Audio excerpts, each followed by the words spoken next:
இது வானத்தின் வாசல். உங்கள் துக்கம் சந்தோஷமாய் மாறும், உங்கள் கவலைகள் கண்ணீர் எல்லாம் மறைந்து விடும். நன்றி டாடி, நன்றிப்பா. உங்கள் துக்கம். ஆதியாகமத்தின் புஸ்தகம் 26வது அதிகாரம். ஆதியாகமம் 26வது அதிகாரம். தொழிலில் வரக்கூடிய பொறாமை.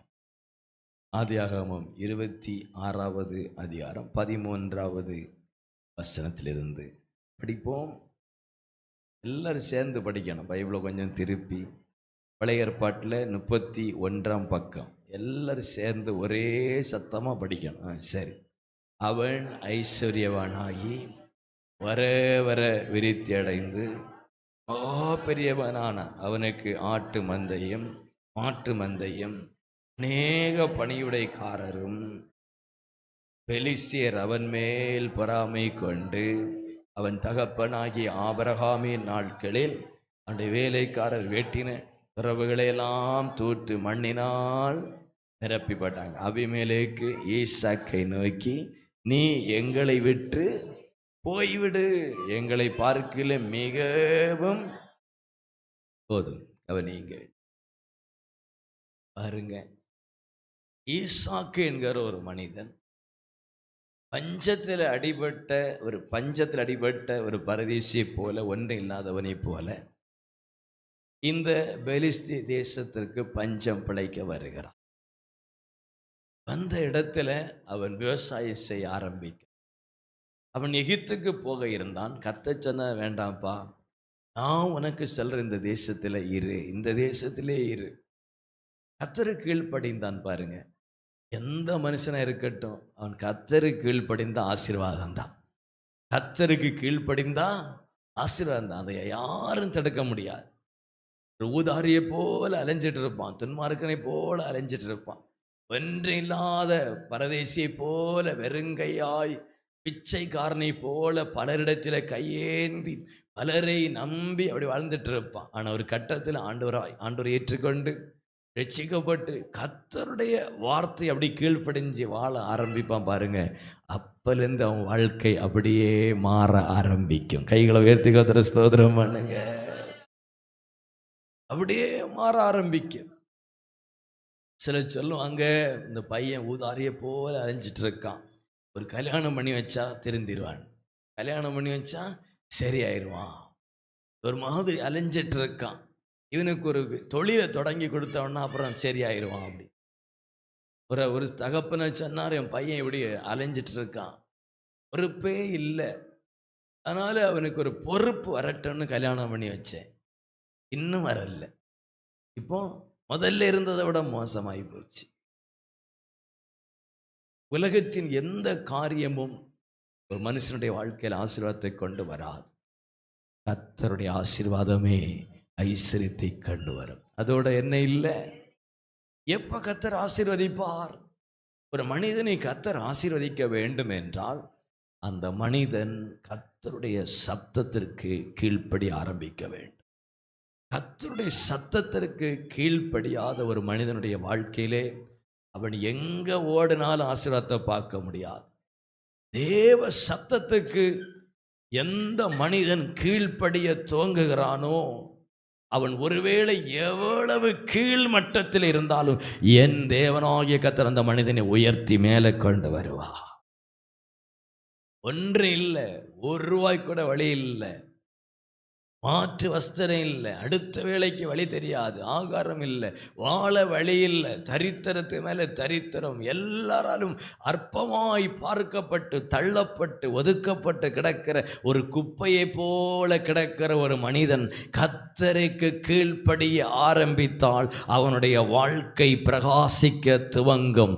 அவன் மேலே வருவான், உயருவான், வளருவான். பலருக்கு ஆச்சரியமாக இருக்கும், இவன் எங்கிருந்து எப்படி இவனுக்கு பணம் வருது, எங்கே இருந்து வெளிநாட்டிலேருந்து என்ன வருதோ, இல்லை கொள்ளை அடிக்கிறானோ, எங்கேயாவது வேற ஏதாவது ரகசிய பிஸ்னஸ் செய்கிறானோ, எப்படி இவன் மேலே வாரான், எங்கேயோ கிடந்தான், குப்பையில் கிடந்தான், ஒன்றும் இல்லாதவனாக இருந்தானே, எப்படி வந்துட்டான்னு பலரெல்லாம் ஆச்சரியப்படும்படியாக கர்த்தர் மனிதனை உயர்த்துவார். அவனுக்கு வெளிநாட்டிலேருந்து வரல, அவன் கொள்ளை அடிக்கவும் இல்லை, எங்கேருந்து வந்தது? கர்த்தர் அந்த மனிதனை ஆசீர்வதித்தார்.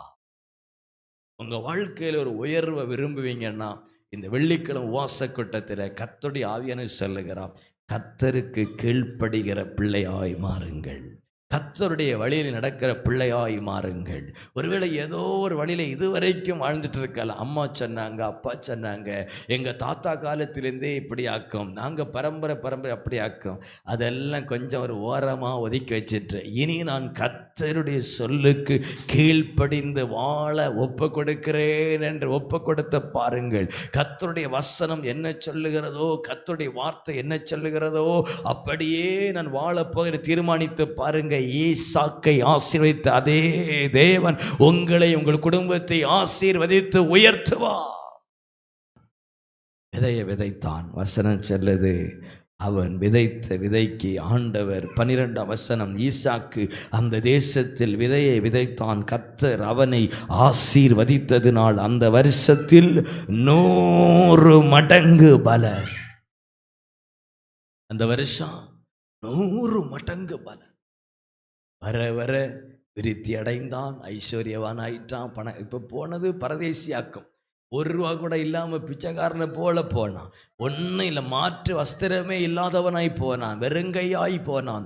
இப்போ வர வர சொல்லுங்க, வர வர ஒரே நாளில் நடக்காது சொல்லுங்க, வர வர கொஞ்சம் கொஞ்சமாக ஜெபிக்க ஜெபிக்க, ஆண்டவரை தேட தேட, கர்த்தருடைய வசனத்தை கீழ்ப்படிய வர வர ஒரு விருத்தியை ஆண்டவர் உண்டாக்குவார், டெவலப்பை உண்டாக்குவார். 1000 10,000 ஆகும், 10,000 10 லட்சமாக மாறும், வளர்ந்து கொண்டே இருக்கும். வர வர விருத்தி அடைந்த பெரியவனாகி மாட்டு மந்த ஒரு ஆளாக வந்தான். இப்போ ஏராளமான வேலைக்காரங்க ஆடு மாடுன்னு எல்லாம் பெருகிட்டு, பஞ்சத்தில் அடிபட்டு வந்தவனுக்கு இப்படி ஒரு வாழ்க்கை. உடனே இவனுடைய தொழிலில் வருகிற வளர்ச்சியை பார்த்த உடனே அந்த தேசத்தின் தலைவனாக இருக்கிறவனுக்கு என்ன வருது? பொறாமை வருது. என்னடா நம்மளை விட பெரிய ஆளாயிரானே, நம்மளை விட பெரிய ஆளாயிட்டானே. அபிமெலேக்கு 16ஆம் வசனம் சொல்லுது, அபிமெலேக்கு ஈசாக்கை நோக்கி, எங்களை விட்டு போய்விடு, எங்களை பார்க்கிலும் மிகவும் பலத்தவன். பொறாமையில இன்னும் வளர்ந்துருவானோ, இன்னும் பெரிய ஆளாயிருவானோ, இன்னும் பெரியவளாயிருவான்னு சொல்லி ஒரு பொறாமையில அவனுடைய வளர்ச்சியை தடுக்க தொழிலுக்கு விரோதமாக அபிமெலேக்கு செயல்படுகிறார், ராஜா செயல்படுகிறார். கர்த்தர் நம்மை ஆசீர்வதித்து உயர்த்தும்ப, நம்முடைய தொழிலில் ஒரு முன்னேற்றத்தை ஆக்கும்ப, பலருக்கு இந்த மாதிரி ஒரு எண்ணங்கள் தோன்றும். ஒன்றும் இல்லாமல் இருந்தான், பஞ்ச பிரதேசியாக வந்தால் நம்ம எத்தனை வருஷமாக இங்கே இருக்கிறோம், எத்தனை வருஷமாக இந்த தொழிலில் இருக்கிறோம், எத்தனை வருஷமாக இந்த ஃபீல்டில் இருக்கிறோம், எத்தனை வருஷமாக நம்மளும் போட்டை வச்சு நடத்துகிறோம், வள்ளத்தை வச்சு நடத்துகிறோம். திடீர்னு வந்தான், வரவை இவ்வளோ கொஞ்ச நாளில் இவ்வளோ பெரிய வளர்ச்சி அடைஞ்சிட்டான். திடீர்னு ஊருக்கு புதுசாக வந்திருப்பீங்க, ஒரு வாடகைக்கு போயிருப்பீங்க. நீங்கள் உங்கள் ஊர் வேறு, சொந்த ஊர் இல்லை, பிழைப்புக்காக ஒரு ஊருக்கு போய் ஒரு வாடகை வீடு, அப்புறம் கொஞ்ச நாளில் ஒரு வீடு வாங்கிடுறீங்க, கொஞ்சம் வளர்ந்து வர்றீங்க, முன்னேறி வாரீங்கன்னா நம்மளை சுற்றி இருக்கிற பலர் பொறாமைப்படுவார்கள், பொறாமைப்படுவாங்க. இது இயல்பு. இந்த பொறாமை என்ன செய்து பாருங்க, இந்த மனிதனுடைய தொழிலுக்கு ஒரு தடையாய் மாறுகிறது. பொறாமையுடைய முன்னேற்ற தடையா மாறுது. விரட்டுறாங்க, இங்கே நிற்காத, இங்கே செய்யாத, போகிறான், துரத்தப்பட்டான். ஆனால் இந்த மனிதன் பாருங்க, அவனுடைய இருதயத்தில் நல்லா தெரியும், நான் ஒன்றும் இல்லாதவன், என்னிடத்துல ஒன்றும் கிடையாது. இன்னைக்கு இவங்க இந்த அளவுக்கு பொறாமப்படுற அளவுக்கு எப்படி வந்துச்சு? என் கர்த்தர் என்னை ஆசீர்வதித்திருக்கிறார். சொல்லுங்க, என் கர்த்தர். சிலர்லாம் பாருங்க ரொம்ப கோவப்படுவாங்க. இந்த மனுஷனுக்கு பொறாமை, என்னுடைய வளர்ச்சியை பார்த்து பொறுக்க முடியல, நான் முன்னேறதை பார்த்து இப்படி பொறாமப்படுறான், ஐயோ இவ இப்படி பொறாமப்படுறா என் முன்னே. உடனே அவங்க மேலே எரிச்சல், அவங்க மேலே ஒரு கோபம், அவங்க மேலே ஒரு வெறுப்பு. பாரு என்ன செய்கிறேன்னு பாரு, இவளை விடக்கூடாது, இந்த மாதிரி பொறாமப்படுறா, இந்த மாதிரி இவன் பொறாமப்படுகிறான். தொழில் ஸ்தலத்தில் பல்வேறு சண்டைகள் உருவாகிறதுனால பல பிரச்சனை உண்டாகும். ஆனால் ஈசாக்கு பாருங்க எதுவுமே செய்யல, அப்படி அமைதியாய் கடந்து போவான். ஏன் தெரியுமா?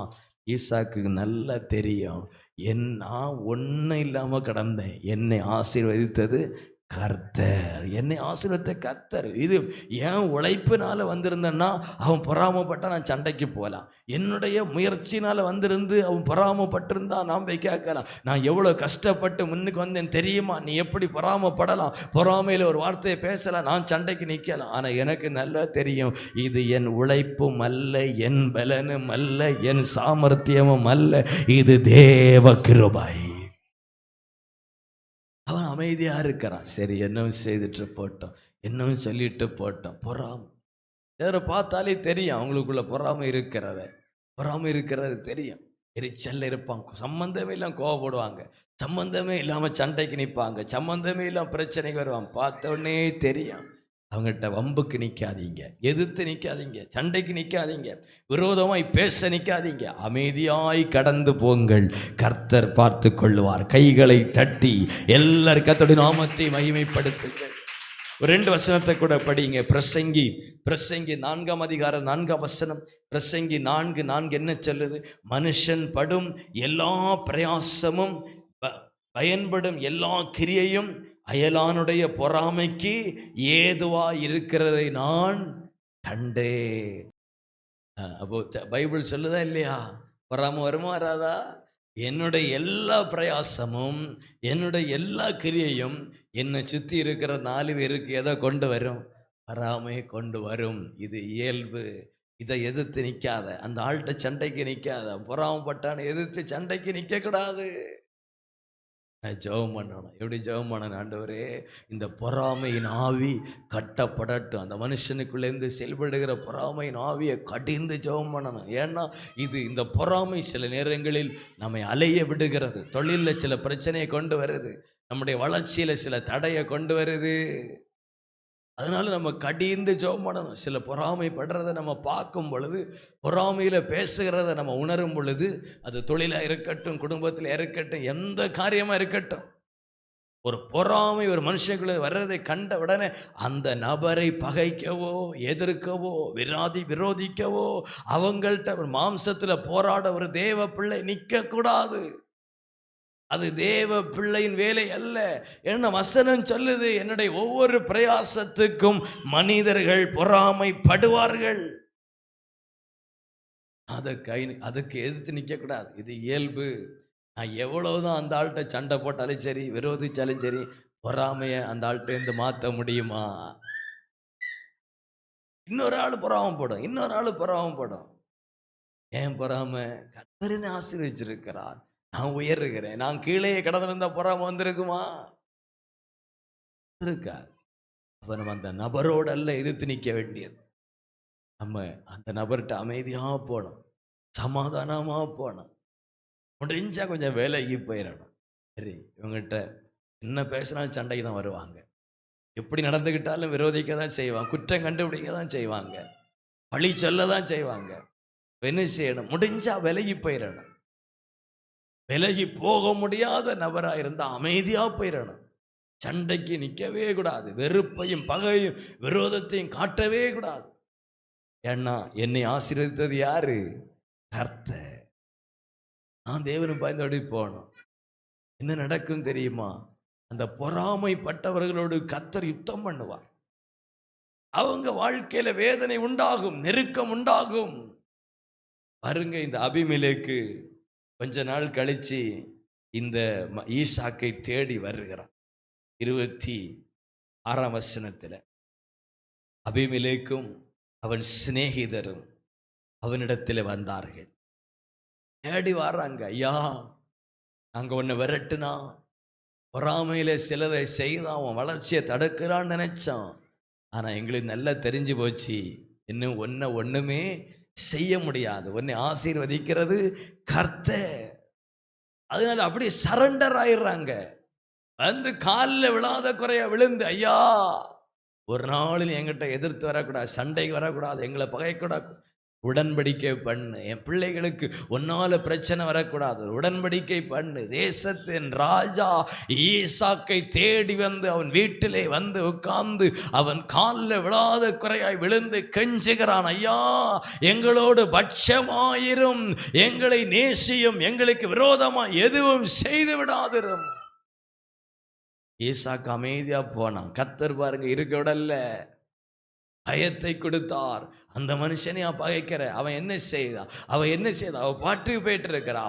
அவன் உண்டு, அவ பாடு உண்டுன்னு போறான், அவன் உண்டு, அவன் தொழில் உண்டுன்னு போறான். உனக்கு ஏதாவது கெடுதலை செய்தானா, உன்னை ஏதாவது கெடுத்தானா, அவன் எனக்கு கீழ்ப்படுகிறான், நான் அவனை ஆசீர்வதிக்கிறேன். நான் ஆசீர்வதிக்கிறதுக்கு விரோதமா நீ செயல்படுவதா? கர்த்தர் கிரியை செய்தார் பாருங்க, உடைச்சு போடுவார். அதில் இடியை எங்கே இடிக்கணும் அங்கே இடிப்பார். ஆமாம், அதனால கர்த்தர் ஒரு மனிதன் மேலே வாரான்னா, குப்பையில் கிடக்கிறவன் மேலே வாரான்னா, ஒன்றும் இல்லாதவன் மேலே வாரான்னா நம்ம நினைக்கணும், கர்த்தர் இந்த மனிதனை உயர்த்துகிறான். நம்ம என்ன செய்யக்கூடாது? இதுக்கு எதிராக நிற்கக்கூடாது. நமக்கு நல்லா தெரியும், இந்த ஆள் இவருடைய உழைப்பில் வரல, இவருடைய சாமர்த்தியத்தில் வரல. பாருங்க இந்த மனுஷன் எப்படி வந்தான். இந்த சாதாரண குடும்பத்தில் எந்த ஒரு சிறு குடும்பம், ஏழ்மை குடும்பம், எப்படி மேலே வந்தான்? அப்ப கர்த்தர் இந்த மனிதனை ஆசீர்வதிச்சிட்டு இருக்கிறார். இதுக்கு உள்ள போய் தலையை போடக்கூடாது. எங்க குப்பையில கிடந்தான், சாதாரணமாக ஒன்றுக்கு உதவாதோன்னு நினைச்சான், ஒரு காலத்துல மேல வரமாட்டான்னு நினைச்சான், கையேந்து நிப்பான்னு நினைச்சான். இன்னைக்கு அப்படி இல்லை, அவன் கொடுக்கிற ஒரு கரமாய் உடைய கரை மாறி இருக்கு. அப்ப என்ன நினைக்கணும்? கர்த்தர் அந்த மனிதனை உயர்த்தி இருக்கு, கர்த்தரால் இந்த உயர்வு வந்திருக்கு. ஏளனமாய் பார்க்கப்பட்டவன் ஒன்றிலாம் போயிடுவான்னு நினைச்சான், சாதாரண நிலையில போயிடுவான்னு நினைச்சான், இன்னைக்கு மேலே வந்துட்டு இருக்கிறான். அப்ப கர்த்தரை ஆசீர்வதிச்சு, இவனுடைய படிப்பு கொண்டு வரல, இவனுடைய தகப்பனின் சம்பாத்தியம் கொண்டு வரல, இவன் குடும்ப பின்னணியில வரல, கர்த்தர் இவனை ஆசீர்வதித்து கொண்டிருக்கிறார். ஆகையால் நம்ம அதுக்குள்ள தலை போடக்கூடாதுன்னு விலகி நிற்கணும். அங்க போய் பொறாமப்பட்டு அந்த மனிதனை உயர்த்திட்டு வருகிறதை கண்டு பொறாமப்பட்டு, அவன் தொழில் முன்னேறி வருகிறதை கண்டு பொறாமப்பட்டு, அவன் குடும்பம் வளர்ச்சி அடைந்து வருகிறதை கண்டு பொறாமப்பட்டு இடியும் உதையும் வேதனையும் வாங்கி கட்டாதீங்க. கர்த்தருக்கு பிரியமா நடங்க. நம்ம வாழ்க்கை ஒரு நாள் நம்ம காலில் விழ வேண்டி வந்துடும். அபிமெலேக்கின் வாழ்க்கையில் அப்படி நடக்கும். ராஜா போய் பஞ்சம் பிழைக்க வந்த ஈசாக்கு காலில் விழ வேண்டி வந்து, காரணம் என்ன? பொறாமப்பட்டு அன்னை செயல்பட்டது.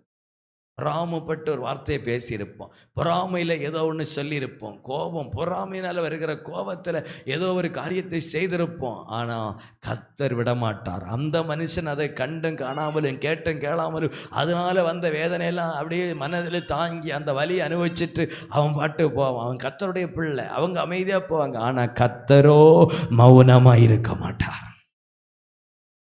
ஒரு நாள் அவங்க காலில் போய் விழும்படி வைப்பார்.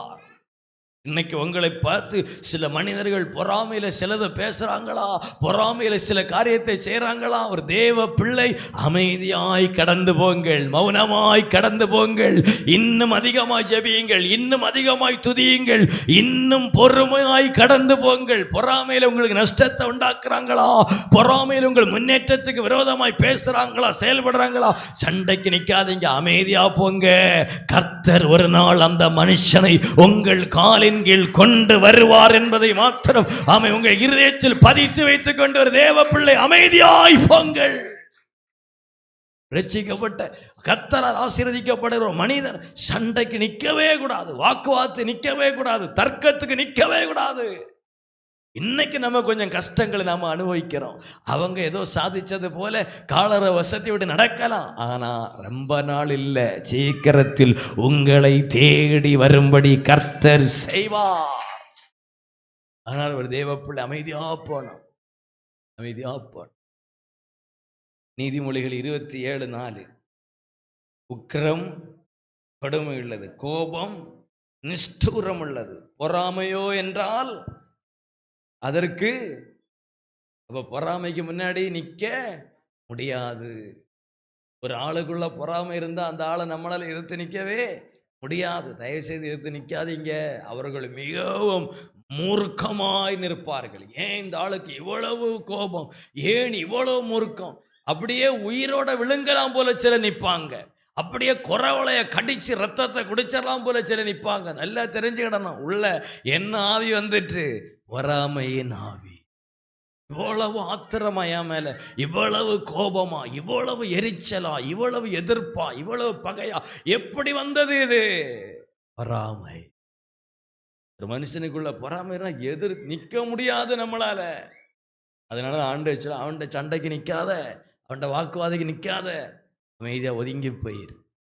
ஒதுங்கி போயிரு. முடிஞ்ச அந்த ஆளை விட்டு விலகி போயிரு. அவன் கண்ணிலே படாத, ஓரமா போ. வேண்டாம், சண்டைக்கு எதிர்த்து நிற்காத, அவனை எதிர்த்து நிற்க முடியாது. அப்படிப்பட்டது பொறாமை. லேசான காரியம் ஒன்றும் இல்லை, அவ்வளோ சாதாரணமான விஷயம் இல்லை. பொறாமை அப்படி கடந்து போக முடியாது. ரொம்ப கவனம் தேவை, இதில் ரொம்ப ஞானம் தேவை. கர்த்தர் என்னை ஆசீர்வதிக்கிறார், நான் உயர்கிறேன், நான் பெருகுகிறேன், என்னை பார்த்தனு பொறாமை வருது, நான் ஒன்றும் செய்ய முடியாது. ஆனால் இன்னொரு மனிதன் என்னை கண்டு பொறாமப்படுகிற அளவுக்கு நான் சில மாயை தோற்றங்களை உருவாக்கக்கூடாது. அவன் பார்க்கட்டு, அவ பார்க்கட்டு. ஆமா, அவங்க 2 மாடி பாரு, நான் 3 மாடி. வேண்டாம், இதெல்லாம் ரொம்ப டேஞ்சரு, ரொம்ப டேஞ்சரு. அவளை விட நான் என்ன குறைஞ்சவளா? நீ 2000 சாரின்னா நான் 8000 சாரி. வேண்டாம், வேண்டாம், நல்லதில்லை, நல்லதில்லை. கர்த்தர் என்ன உயர்த்துகிறார். நான் கீழே இருந்தேன், மேலே வந்துட்டேன். 4 பேர் சுற்றி பொறாமப்படுறான், நான் ஒன்றும் செய்ய முடியாது. நான் ஏதாச்சும் செய்தேனா அது நான் ஒன்றும் செய்ய முடியாது. ஆனால் நானே ஒரு தோற்றத்தை உண்டாக்கி அவன் பார்க்கட்டு, நான் இப்போ மேலே வந்திருக்கிறேன்னு பார்க்கட்டு, எனக்கு இப்போ வசதி வந்திருக்குன்னு பார்க்கட்டு. அப்படி பார்க்கட்டு. வீட்டுக்கு முன்னாடி 25 லைட்டு தேவையா? 1 லைட்டு போதாதாம்மா? அவன் பார்க்கட்டு, அவன் 2 லைட்டு, நான் 4 லைட்டு போடுவேன். இதெல்லாம் வேண்டாம். இதெல்லாம் ஒரு தேவ பிள்ளையின் வாழ்க்கையில் பொறாமையின் உச்சத்தை கொண்டு வந்து வேதனைக்குள் கடத்தும். அந்த குடும்பங்கள் எழும்பி வர முடியாமல் இடிந்து கீழே கிடக்கும். அப்படி எத்தனையோ குடும்பங்கள் விழுந்து கிடக்கிறது, மேலே வர முடியல. மனுஷனுடைய பொறாமை எதிர்த்து நிற்க முடியாது. பொறாமை எலும்புருக்கி. பொறாமையோ என்றால் அதற்கு முன்பதாக நிற்க முடியாது. பல குடும்பங்கள் பொறாமையினால் விழுந்து கிடக்கிறது. வேண்டா வம்பாய் பலருடைய பொறாமைக்கு ஆளாகாதே. கர்த்தருடைய ஜனம் கவனமா நடக்கணும், கவனமா நடக்கணும். கர்த்தர் என்னை உயர்த்தினார், நான் தாழ்மையா இருக்கணும். அதையும் தாண்டி என் குடும்பம் வளருகிறதை பெருகிறதை உலகம் பார்க்கத்தான் போகுது. நான் மேலே வரதை மறைக்க முடியுமா? அதை மீறி அவன் பராமப்படுகிறான். கர்த்தர் அதுக்கு அயுத்தம் பண்ணுவார். நானே ஒரு சூழ்நிலையை உருவாக்கி நானே பொறாமையை வாங்கி கட்டுவேன்னா கர்த்தர் வரமாட்டார். சொல்லுங்க, கர்த்தர் வரமாட்டார். நான் தான் பார்த்துக்கிடணும். பார்க்க முடியாது, எதிர்த்து நிற்க முடியாது. அந்த பொறாமையினால அந்த குடும்பத்தில் வியாதி, கடன், தரித்திரம், அவமானம் பாடாய்படும். எவ்வளவு போராடியும் மேலே வர முடியாது. இது நம்மளா வாங்கி கட்டினது. சொந்த காசிலே சூனிய வச்ச மாதிரி. மனமா நடந்து கொள்ளலாம். அவ கொஞ்சம் கூடுனது போட்டு இருக்கட்டு, நான் கொஞ்சம் குறைவாட்டே போறேன். நமக்கு தேவை என்ன? நல்ல சுகம், பலன், ஆரோக்கியம், வீட்டுக்குள்ள சமாதானம், நிம்மதி, நல்ல சாப்பாடா சாப்பிடக்கூடிய உடல் ஆரோக்கியம் போதும். நம்ம பிள்ளைகள் நல்லா வரட்டும், நல்ல நிலைமைக்கு வரட்டும், முன்னேறி வரட்டும். நான் யாருன்னு அங்க காட்டி என்னத்தை சாதிக்க போறேம்மா? நான் அப்படி காட்டுறதுனால எனக்கு என்னத்தை கிடைக்க போகுது? ஏன்னா பொறாமையை வாங்கி கட்டி இடிஞ்சு கீழே கிடக்க வேண்டிய நிலை வரும். எவ்வளவு போராடி மேலே வர முடியாது, எவ்வளவு போராடி அடுத்த கட்டத்துக்கு போக முடியாது. கவனமாக இருக்க. பொறாமை அப்படிப்பட்டது. சகோதரர்களுக்குள்ளே பொறாமை. ஒரே வீடுதான், ஒரே குடும்பம், ஒரே வயிற்றுல பிறந்தவங்க தான். ஞானமா நடந்துக்கிடணும். பொறாமை எப்ப எங்கிருந்து வரணும்னு தெரியாது. ஒரு சகோதரன் மேலே வந்தா மற்ற சகோதரர் என்ன நினைக்கணும்? என் தம்பி மேலே வந்துட்டான், என் அண்ணன் மேலே வாரான், நல்லா வாரான், கர்த்தரை ஸ்தோத்திரம் பண்ணணும். ஒருவேளை அவங்க நம்மளை கண்டுகிடல, நல்லா படிச்சுட்டாங்க, நல்ல வேலையில் வந்துட்டாங்க, நல்லா முன்னேறிட்டாங்க, நம்ம பொறாமப்படக்கூடாது. அதுக்காக கர்த்தரை ஸ்தோத்திரம் பண்ணணும். ஆண்டவரை நன்றி செலுத்தணும். ஏதாவது ஒரு கட்டத்தில் நிச்சயமா நமக்கு உதவியாக மாறும், நன்மையாய் மாறும். நம்ம சகோதரன், நம்ம தங்கச்சி, நம்ம அக்கா, நம்ம தம்பி, நம்ம அண்ணன், நம்ம பொறாமப்பட்டு எரிச்சலடைஞ்சு என்னத்தை கிடைக்க போகுது? வேதனை தான் கிடைக்கும். சகோதரர்கள் பொறாமப்பட்டாங்களே, தூக்கி போட்டாங்களே, என்ன நடந்துச்சு? ஒரு நாள் பாருங்க, சில வருடங்கள் கழித்து ஒரு நாள் இந்த யோசேப்பின் காலிலே போய் விழுந்து கிடக்க வேண்டி வந்தது. அப்பொழுது சொல்றாங்க, அன்னைக்கு நம்முடைய தம்பி எவ்வளவு கெஞ்சினான், என்னை விட்டு விடுங்கள் என்று எவ்வளவு கெஞ்சினான். பொறாமையில் நாம் அவனை இப்படி செய்தோமே, அதற்கான தண்டனை தான் இது என்று அன்னைக்கு அவங்களுக்கு விளங்குது. அன்னைக்கு கெஞ்சினானே தம்பி, கெஞ்சினானே யோசேப்பு, அன்னைக்கு விட்டு இருந்ததுதான் இந்த மாதிரி ஒரு. இப்போ அங்கே எகிப்து தேசத்தில் சிறைச்சாலையில் 3 நாள் அடைபட்டு கிடக்கிறாங்க. இப்போ தான் அவங்களுக்குள்ள பேசிக்கொள்றாங்க, இந்த நிலைமை ஏன் வந்தது, இப்படி ஒரு சூழ்நிலை ஏன் வந்தது? அன்றைக்கு சகோதரர் மேல் பொறாமை கொண்டு அவனுக்கு விரோதமாய் செயல்பட்டதினாலே தான் இப்படி ஒரு பிரச்சனை வந்தது என்பதை புரிகிறார்கள். இன்னைக்கு பொறாமப்பட்டு அண்ணன் முன்ன வந்துட்டான், தம்பி முன்ன வந்துட்டான், அக்கா வந்துட்டான், பொறாமையில் அவன் ஏதோ பேசியிருப்பான், ஏதோ செஞ்சிருப்பான், பார்க்க மாட்டான், திரும்பி பார்க்க மாட்டான், அப்படியே வெறுப்பையும் பகையும் காட்டி சிலதை செய்வான். இதனுடைய விளைவு பின்னாடி வந்துட்டு இருக்கு, விளைவு பின்னாடி வந்துட்டு இருக்கு. வேதனையாய் வரும். ஒரு நாள் அவங்க கிட்ட போய் கெஞ்சி நிற்கக்கூடிய ஒரு சூழ்நிலைக்கு கொண்டு போய் விடும். ஒரு நாள் அடைபட்டு நிற்க வேண்டிய சூழ்நிலைக்கு வரும். அவர்கள் வந்து காப்பாற்றி விட வேண்டிய ஒரு நெருக்கத்தில் கொண்டு போய் விட்டுவிடும். ஆனால் அதுக்கு பதிலாக சரி, என்ன என் வாழ்க்கையில் தான் நடக்கல, அவளுக்கு நடந்திருக்கு, அவனுக்கு நடந்திருக்கு, நல்லா வரட்டும், மேலே வரட்டும், இந்த மனப்பான்மையோடு இருந்து பாருங்க, நிச்சயமாக கர்த்தர் அவங்க உள்ளத்தில் ஒரு இரக்கத்தை கொடுத்து நமக்கும் நன்மை உண்டாகும், நிச்சயமா உண்டாகும். நீ பல சொல்லுவான், என் அண்ணன் மேலே வந்துட்டான், தம்பி மேலே வந்துட்டான், சகோதரி வந்துட்டான், ஆனால் என்னை கண்டுக்கிடவே இல்லை, எனக்கு என் பிள்ளைக்கு ஒரு உதவியே செய்யலை. ஏன்? அவங்க வளர்ச்சியை பார்த்து எனக்கு பொறாமையில பேசியிருக்கேன், பொறாமையில கோபப்பட்டு இருக்கேன், பொறாமையில எரிச்சல் அடைஞ்சிருக்கேன். எப்படி கர்த்தர் அந்த மனிதனை எனக்கு உதவி செய்ய அனுமதிப்பார்? எப்படி தயவு பார்க்க அனுமதிப்பார்? அந்த மனிதன் ஆசீர்வதிச்சது யாரு? கர்த்தர். அந்த ஆசீர்வாதத்தில் எனக்கு ஒரு பங்கை பொறாமை உள்ள எனக்கு கர்த்தர் எப்படி கொடுப்பார்? இல்லை, யோசிங்க. பொறாமைப்படுகிற என்னுடைய வாழ்க்கையிலே என் சகோதரனுக்கு கர்த்தர் கொடுத்த ஆசீர்வாதத்தில் ஒரு பங்கு கிடைக்க வாய்ப்பு இல்லை. ஆனா அதுக்கு பதிலா கர்த்தர் அவனை ஆசீர்வதிக்கட்டும், இன்னும் ஆசீர்வதிக்கட்டும், நல்லா வரட்டும், மேலே வரட்டும், என் குடும்பத்திலேருந்து வருத்த மேலே வரட்டும், டாக்டர் ஆகட்டும், கலெக்டர் ஆகட்டும், இன்ஜினியர் ஆகட்டும், உயர்ந்த பதவியில் வரட்டும், என் பிள்ளை தான் வரல, என் அண்ணன் பிள்ளை வரட்டும், தம்பி பிள்ளை வரட்டும், இந்த மனப்பான்மை எனக்கு இருக்கும்னா அந்த கர்த்தர் கொடுக்கிற ஆசீர்வாதத்தில் எனக்கும் ஒரு பங்கை தேவன் கொடுப்பார். அதுக்கு பதிலாக ஐயோ எனக்கு என் பிள்ளை இப்படி கிடக்கு, அவன் பிள்ளை வந்துட்டு, அவன் வந்து அதை நேரடியாக காட்ட முடியாது, மறைமுகமாக காட்டுவாங்க. அவன் வந்தா நான் வரமாட்டேன், அவன் வந்தா நான் வரமாட்டேன். இதுக்கெல்லாம் காரணம் என்ன? பொறாமை. வேற என்ன? சொத்து தகராறு, வேற ஒரு தகராறும் கிடையாது.